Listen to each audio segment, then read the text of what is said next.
When I knew we'd be coming to Japan, climbing Mount Fuji was at the top of my list. As I started looking into logistics, I got chatting to a guy called Neil through Instagram who had summited Fuji before, but never from the bottom.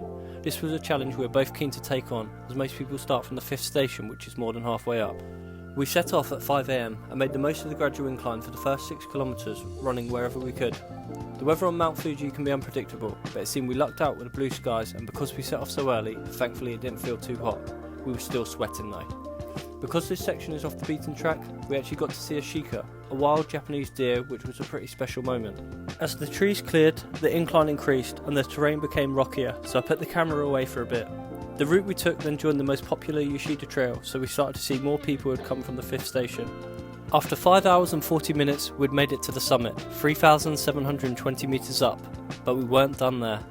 Thanks to Neil's knowledge of the mountain, we made our way to the true peak, running a loop at the summit and climbing higher still.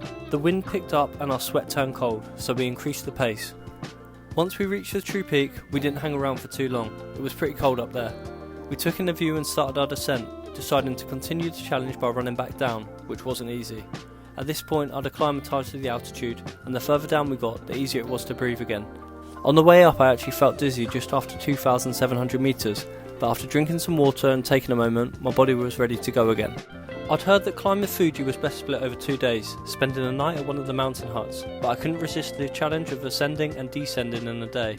It wasn't easy, the air was thin and my legs were heavy towards the end, but we managed it in roughly 10 hours, bottom to top and back again, climbing almost 3,000 metres.